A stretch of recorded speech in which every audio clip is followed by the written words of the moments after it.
Tahukah Anda bahwa banyak manusia telah terpapar merkuri sehingga penglihatan dan pendengarannya terganggu?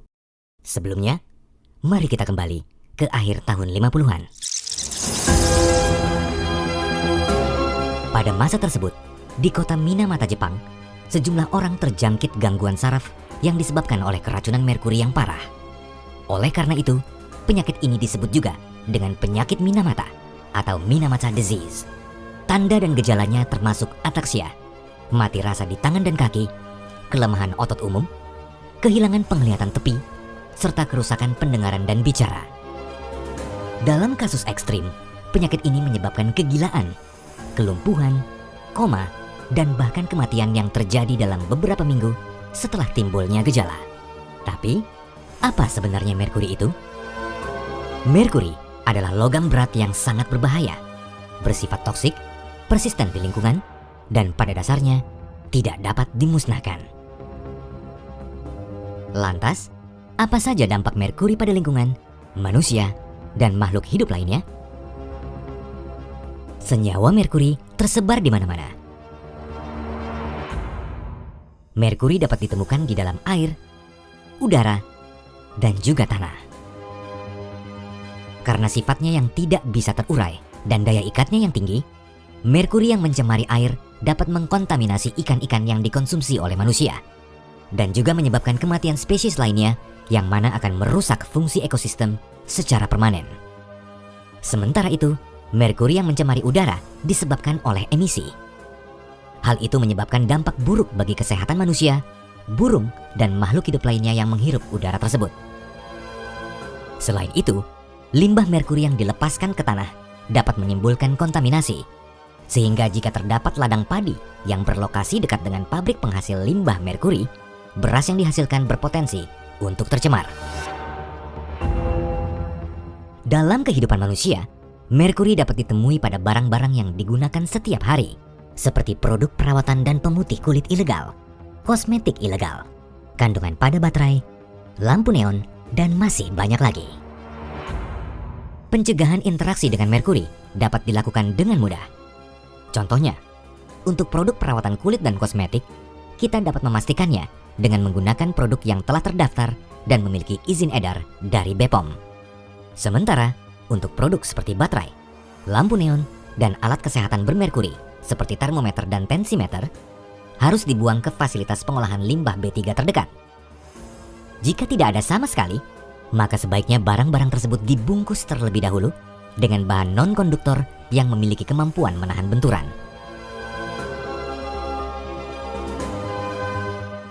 Mari selamatkan diri dan lingkungan sekitar.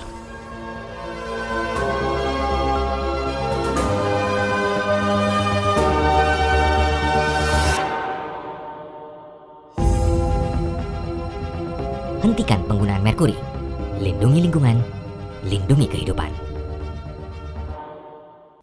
Assalamualaikum warahmatullahi wabarakatuh. Perkenalkan, saya Aditya Erlangga dengan NIM B1A12216 dari kelas C dengan Prodi Ilmu Hukum Fakultas Hukum Universitas Jambi. Kami dari kelompok 2 dengan materi harmonisasi pengaturan konvensi Minamata terhadap pengaturan pertambangan di Indonesia. Perkenalkan, nama saya Mesty Lestari dengan NIM B1A1221110 dari Prodi Ilmu Hukum kelas C dengan mata kuliah Hukum Lingkungan Internasional. Perkenalkan, nama saya Aspinul Iman Maliki Wahyudi dengan NIM B1A1221117 dari Prodi Ilmu Hukum kelas C. Perkenalkan, nama saya Loisa Anastasia Delastri Sitinjak dengan NIM B1A1221115 dari Prodi Ilmu Hukum kelas C. Perkenalkan, nama saya Erlangga Jatmiko dengan NIM B1A1222111. Perkenalkan, nama saya Muhammad Rafi Ramdhani dengan NIM B1A1221114 dari Prodi Ilmu Hukum kelas C. Perkenalkan, nama saya Tata Hidayat dengan NIM B1A1221113. Perkenalkan, nama saya Eka Pembianan dengan NIM B1A1221112 dari kelas C Prodi Ilmu Hukum. Perkenalkan, nama saya Franky Asmara dengan NIM B1A1221118 dari kelas C. Baik, sejarah Minamata. Awal mula penyakit ini muncul di kota Minamata Provinsi Kumamoto di Jepang yang merupakan daerah di mana penyakit ini mewabah mulai tahun 1958 yang disebabkan oleh pembuangan limbah merkuri dari pabrik kimia PT Chizo. Letaknya di mana? Teluk Minamata merupakan teluk kecil dengan luas 2.092.000 meter persegi yang terletak di Laut Shiranui atau Laut Yatsuhiro di pantai barat Pulau Kyushu dan merupakan tempat di mana penyakit Minamata ditemukan. Masalahnya, merkuri yang dibuang ke laut secara terus-menerus. Kebiasaan orang Jepang yang mengkonsumsi ikan dalam jumlah besar. Efek merkuri pada rantai makanan. Penyebab yang dimana ada pabrik Chiso. PT Chiso berdiri pada tahun 1908 di kota Minamata, tepatnya di provinsi Kumamoto, Jepang.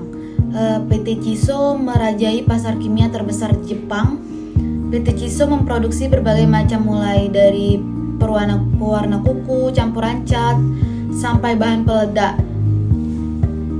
Pembuangan limbah PT Chiso ke Teluk Minamata, dukungan militer, pajak yang besar untuk warga dan pemerintah dari PT Chiso, diperkirakan 200 sampai 600 ton dibuang selama tahun 1932 sampai 1968.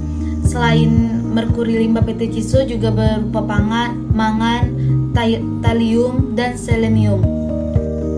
Munculnya wabah penyakit IT Minamata, penolakan proposal lingkungan kesehatan, dan protes warga. Selanjutnya ada alur. Yang pertama, limbah pabrik Chiso dibuang ke laut. Yang kedua, limbah dimakan plankton dan moluska kecil. Yang ketiga, plankton dan moluska kecil dimakan ikan kecil. Yang keempat, ikan kecil dimakan ikan yang besar.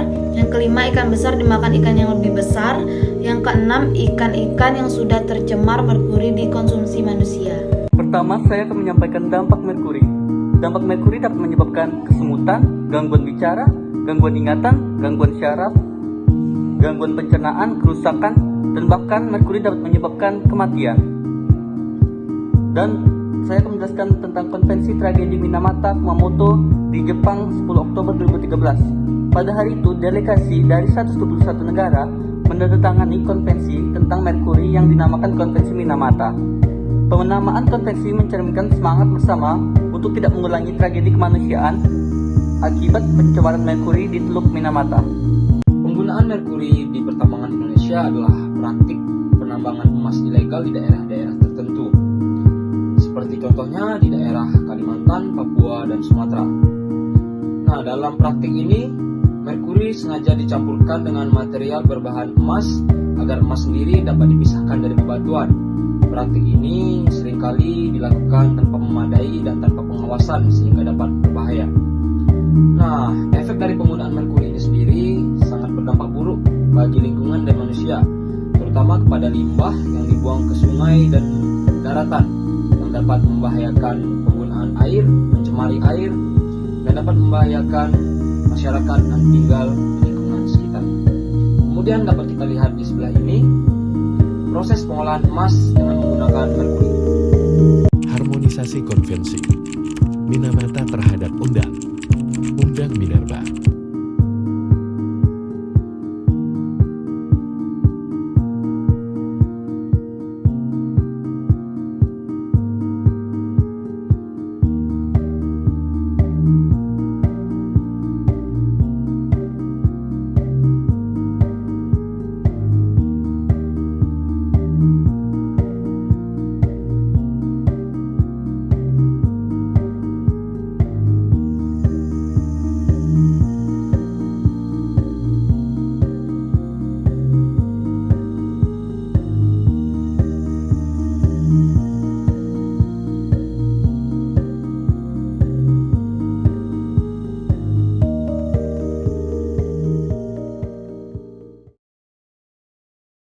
Nggak tahu, tanya yang mau tanya saya.